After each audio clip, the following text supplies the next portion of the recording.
Bom, boa noite. Me chamo Murilo Pedral Mota, faço parte da, do terceiro período de Ciência da Computação da UNI. É, essa gravação é referente à primeira unidade da medida de eficiência da matéria de Cloud Code. A unidade de aprendizagem que eu escolhi foi a IaaS, que é Infraestrutura como Serviço, e eu vou falar um pouco sobre ela agora. A IaaS é um tipo de serviço de computação em nuvem que oferece recursos fundamentais de computação, armazenamento e rede sob demanda e pagos conforme o uso, né? Ela é uma um dos tipos de serviço de computação junto com a PaaS e a SaaS, né? Um, um dos exemplos, né, de empresas que são clientes do serviço, não são provedores, são o iFood, a Netflix, o Airbnb e o Spotify. Isso além de outras, né, como a Google, que provavelmente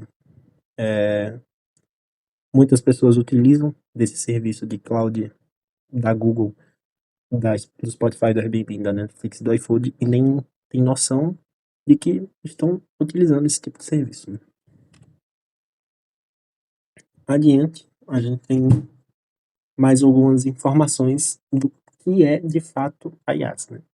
Que ela fornece os recursos de infraestrutura de TI sob demanda através da internet, né? Ela basicamente, estamos falando, quando fala de infraestrutura, a gente pode especificar para o hardware, além de que ela elimina a necessidade da empresa cliente ter a necessidade de investir, né, nesse hardware físico, porque os provedores que fornecem, né, esse tipo de tecnologia, além de que permite que as empresas concentrem suas atividades principais. Então, por exemplo, você tem uma empresa que você quer focar mais na parte de software, você quer focar mais em outras atividades e não ter que se importar de fato com esse controle do hardware, você pode contratar esse modelo de serviço, né, de cloud, né, de cloud da computação. Ela usa o modelo pay per use, que é o pague que usar. Então, quanto mais você demanda hardware, quanto mais você demanda dados e esse tipo de coisa, mais você vai pagar. E ao contrário, né? Quanto menos você for utilizar, menos você vai pagando, né? Geralmente esse pagamento ocorre por um valor fechado anualmente, né? Na IaaS a gente tem dois tipos de versões. A gente tem a versão pública, que é quando o usuário interrompe o pagamento de serviço, os recursos são descontinuados, e a versão privada da IaaS, que é uma empresa contratada para criar infraestrutura projetada para o fornecimento de recursos por demanda do cliente. Agora a gente vai entrar mais a fundo da diferença, né, entre a versão pública e a versão privada da IaaS. Primeiro que na versão pública a gente tem algumas vantagens, como o custo-benefício, né? A IaaS pública geralmente é mais barata do que a privada, pois os custos de infraestrutura são compartilhados entre vários usuários, né? É meio óbvio, né? Quando você fala na palavra pública, você já deve ter uma noção que vai ser compartilhada aí dentre vários usuários, né? Você tem a escalabilidade, né, que oferece escalabilidade instantânea, permitindo que as empresas aumentem ou diminuam seus recursos rapidamente, né? Como você está usando um modelo mais fácil, vamos dizer assim, você tem e que tem mais disponibilidade, você consegue ter essa escalabilidade mais rápida, pois não demanda, né, tanto contrato, vamos dizer assim, né? E além da simplicidade, que é fácil de configurar e usar, pois o provedor de serviço gerencia a infraestrutura inteira, né? Dito isso, a gente tem as desvantagens, é claro, como a segurança, né? Ela pode ser menos segura do que a privada, pois os dados são armazenados em um ambiente compartilhado. Aí cabe à empresa decidir se é plausível ou não. A gente tem o controle. As empresas têm menos controle sobre a infraestrutura em comparação com a IaaS privada, que, bom, que nem eu já havia dito, depende do que a empresa procura de fato, né? Isso pode ser talvez uma vantagem para ela de alguma forma. Tem a personalização, a IaaS pública oferece menos opções de personalização do que a privada, o que também é algo bem visível, até imperceptível quando você ouve assim, a versão pública de um tipo de coisa, né? Provavelmente você é um padrão, né? Você recebe um padrão. Agora, na privada, você tem algumas vantagens, né? Claro, como a segurança, que oferece maior segurança, pois a estrutura é dedicada em uma única empresa. Tem o controle, as empresas têm total controle sobre a infraestrutura e a personalização, né?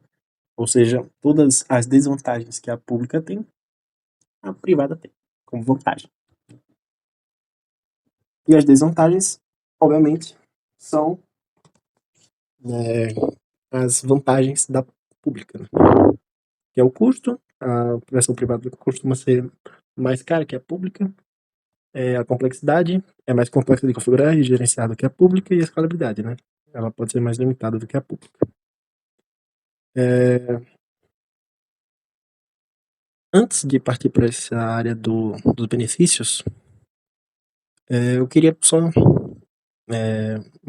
martelizar mais esse negócio da IaaS pública e privada, né? A IaaS pública é uma boa opção para empresas que buscam uma solução de baixo custo e fácil de usar. E a privada é uma boa opção para empresas que precisam de maior segurança, controle e personalização, né?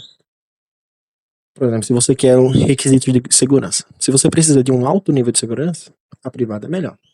Se você precisa de controle e flexibilidade, a privada também é a melhor opção. Mas se você é uma empresa que não tem tanta verba ou simplesmente não tem tanta disponibilidade para pagar sobre esse serviço ou quer, vamos supor, fazer um teste, por exemplo, a pública é melhor que a privada, claro. E aí a gente tem os benefícios da IaaS como geral, né? Você tem a flexibilidade e escalabilidade, isso, claro, em comparação com o modelo básico que a gente tem, né? Então, de data center, da empresa em si, construir um ambiente com seus próprios data centers e big data e tudo mais. Então, quais são os benefícios da IaaS comparada com esse modelo não antigo, mas também não é ultrapassado, mas ele não é mais atual, vamos dizer assim, né? Você tem flexibilidade e escalabilidade, né? Aumente ou diminui recursos de computação, armazenamento de rede instantânea, pague apenas pelo que você realmente utiliza, né? É o pay to use, né? Pay per use. Adapte-se rapidamente às suas mudanças na demanda. Você tem a redução de custos, né? Você elimina os custos de compra e manutenção do hardware, reduz os custos de energia e espaço físico, otimiza o uso de recursos, elimina os data centers caros e com equipe extensa, né? Isso tudo são em relação ao cliente, né? Não aos provedores, né? Claro. Os provedores têm, obviamente, seus benefícios, mas eu estou focando mais aqui nos benefícios para o cliente comprar, né? Por que uma empresa iria querer adotar esse tipo de tecnologia nova? Em agilidade e eficiência, implante e configure ambientes de TI rapidamente, automatize tarefas de gerenciamento de infraestrutura e aumente a probabilidade da equipe de TI. Né? Alguns exemplos agora de provedores, né? Não clientes, mas provedores da IaaS são a Amazon Web Service, que é a AWS, que foi a primeira que surgiu, a primeira que começou a popularizar esse tipo de serviço. Tem a Microsoft Azure, o Google Cloud Platform, a IBM Cloud e a Oracle Cloud Infrastructure. Você tem também a segurança e confiabilidade, né? Proteger os seus dados com recursos de segurança avançados, garantir alta disponibilidade e uptime, acesso aos dados de qualquer lugar e a qualquer hora. E por fim, administração e gerenciamento de sistemas completos. A própria organização cliente gerencia os seus sistemas. Ou seja, se você tem um sistema operacional seu, a IaaS vai ser o melhor tipo de serviço para você. Que enquanto a PaaS e a SaaS, quem toma conta do... Que enquanto a PaaS e a SaaS controlam também essa parte do sistema operacional, a IaaS não faz isso. Quem toma conta é o próprio cliente, não o provedor. Mas, para empresas menores, talvez isso não seja o ideal, pois se você quer reduzir a sua dor de cabeça, vamos dizer assim, faz mais sentido você pegar uma SaaS ou uma PaaS, que você vai ter menos trabalho tendo que administrar um sistema operacional próprio, né? Mas vai do que a empresa acreditar que seja o melhor para ela, né? Aqui tem um modelo de como funciona o balanceamento de carga, que é uma tecnologia específica da IaaS, né? Em que o provedor fornece a infraestrutura física, né? O data center, computador, rede, armazenamento, através da camada de virtualização e infraestrutura virtual, né? Com computadores virtuais, rede, armazenamento. Tem as virtual machines, né? As máquinas virtuais. E aí chega na camada do balanceador de carga. E o consumidor da IaaS, né? Consome, né? Essa tecnologia. O balanceamento de carga em IaaS é uma técnica crucial para distribuir o tráfego de rede entre vários servidores virtuais, garantindo a alta disponibilidade, escalabilidade e desempenho otimizado para suas aplicações em nuvem, né? O funcionamento básico do balanceamento de carga ocorre dentre o roteamento de tráfego, que é o balanceador de carga recebe o tráfego de entrada e o direciona para servidores virtuais apropriados. Algoritmos de balanceamento, né? Diversos algoritmos definem como o tráfego é distribuído, como round robin, menor carga e tempo de resposta. E monitoramento de servidores. O balanceador monitora a saúde dos servidores e redireciona o tráfego para aqueles em operação, evitando servidores sobrecarregados ou com falhas, né? Os benefícios dessa funcionalidade, né, do balanceamento de carga é uma alta disponibilidade, né, garante que suas aplicações estejam sempre disponíveis, mesmo com falhas em servidores individuais. Tem a escalabilidade, que permite aumentar ou diminuir a capacidade de processamento conforme a demanda sem interrupções. Tem um desempenho otimizado, né, distribui o tráfego de forma eficiente, reduzindo o tempo de resposta e a latência. Geralmente simplificado, né? Automatiza o balanceamento de carga, liberando para tarefas mais estratégicas.